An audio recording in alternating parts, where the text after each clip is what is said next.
Góða kvöldið og verið velkomin í Að austan. Í þætti kvöldsins kíkjum við í heimsókn á heilsuleikskólann á Vopnafirði. Það sem við getum hér að reyna að hafa allt hollt og gott. Við förum á Borgarfjörð og tökum Elísabetu Sveinsdóttur tali. Ég veit meira þennan Borgarfjörð heldur minn, þó sé skömm að segja frá þeim. Krúttum yfir okkur með husky-hundunum á Gunnlaugsstöðum.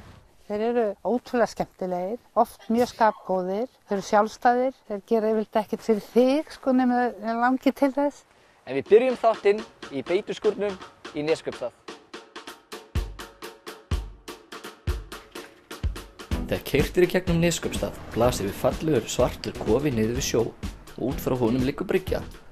Eflaust hafa einhverju velt fyrir sér hvaða starfsemi þarna, en við mæltum okkur mót við eiganda þess, frumkvöðulinn Hákon Guðröðarsson, og fengum að líta í heimsókn í beitusskúrinn, þar sem Hákon rekur veiting á skemmtstað. Af hverju beitusskúrinn, Hákon? Beitusskúrinn liggur náttúrulega svolítið augum uppi af því að þetta gamall beitusskúr og við höfum reynt svona að halda í okkar starfsemi, að halda í nöfnin á húsunum eins og við notuð í daglegu tali. Það var mjög líflegar umræður og opnum hvað þetta ætti að heita. Fólk vildi hafa þetta við hafið og eitthvað svona, eitthvað rosa 80s, en okkur fannst bara, fólk hefur alltaf kallað þetta beitusskúrinn og þá finnst þetta bara eigi þetta áfram að vera beitusskúrinn og það alveg, gengur ótrúlega vel. Fólk, sumir tala að fara á beituna, en flestir eru að fara í skúrinn eða partí. Þetta bara mjög veiðandi, sko.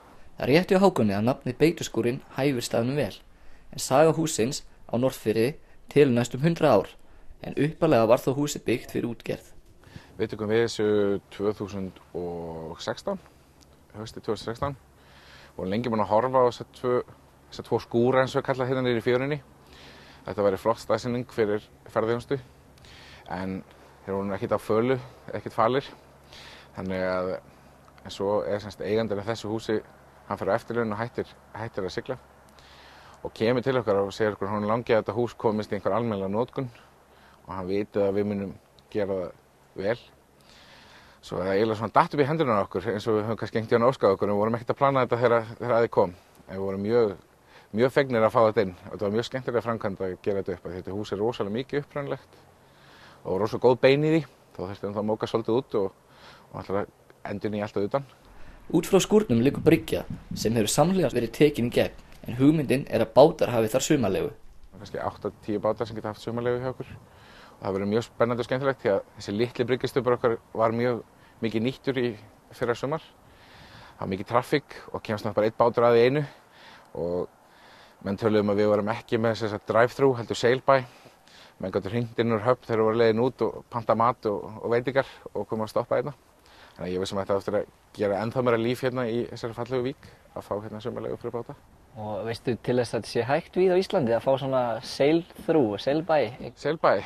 Ég held ekki. Ég held að við eigum þetta bara. Það ekki? Frumkvöðlar þessu? Já, frumkvöðlar þessu. Við sem að hafa þetta bara áfram fyrir okkur, sko. Okkur finnst þetta mjög skemmtilegt og þetta er ótrúlega gaman. Hlaupa bara út með mat tilbúinn og posa og svo getur fólk bara komið í bakaleiðinu og skila lyftuðinni. Innan þeirra er húsið skemmtilega stíliserað, þar sem frumleiki og nýtni skapa ákveðna stemmingu. Hver er sagan á bak þetta barborð, Hákon? Þetta er eins og flest annað í húsinu endurnýtt.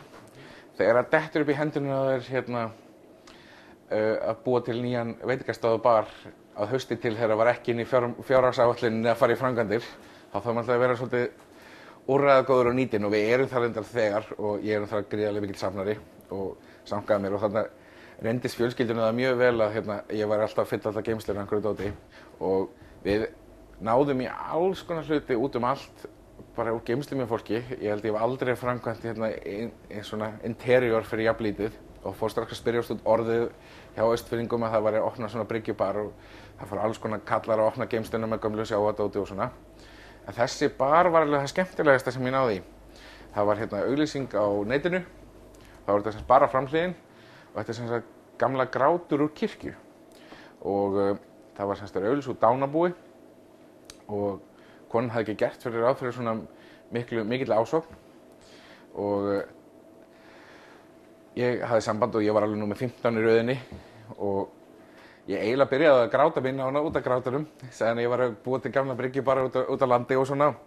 Þá reyndist það nú vera merkileg þingkona, hún Sigríður Ingibjörg Ingadóttir, sem að sagðist styðja gríðarlega mikið uppbyggingu út á landi og mamma sín sem hefði átt þetta, hún hefði verið nákvæmlega sama sinnis og Hún sagði að ég mætti fá þetta, ég mætti best að fá þetta því verði sem ég vildi.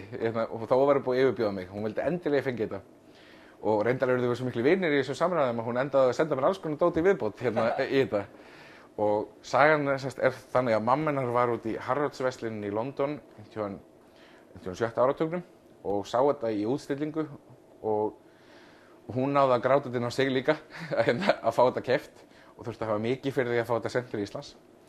Þannig að hingað er þetta komið og orðið að barborði og svona í stíl við restina af barnum því að restin innrétting sem við fengum að hirða á gamlu húsi á Eskifirði sem var jafngamalt þessu húsi þannig að við fengum svona mjög svipað lúk og afgangurinn af barnum eru gömul baðstofurúm sem við fengum á Langanesi.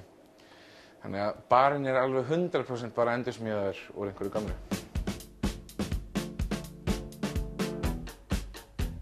Hvert eru við eiginlega komin í núna, Hákon? Nú erum við á baðstofuloftinu. Þetta eiginlega svona djásnið af húsinu og þetta alveg ótrúlega skemmtilega hæð sem að eiginlega var það sem kom mér mest á óvart þegar ég kom inn í þetta hús og hérna höfum við svona safnað saman alls konar hlutum sem fólk að færa okkur og þetta eiginlega smá svona, það svona minjasafnsvísir hérna sem að merkilegi muni koma og þetta alveg yndislegur staður, hérna höldum við stundu tónleika og hér hefur verið ljóðakvöld og alls konar svona, þetta er svona falin perla í húsinu sem fólk verður að koma upp og skoða. Á 5 árum hefur Hákon stofnað hótel í heimabæ sínum, komið á siglingum og opnað beituskurinn.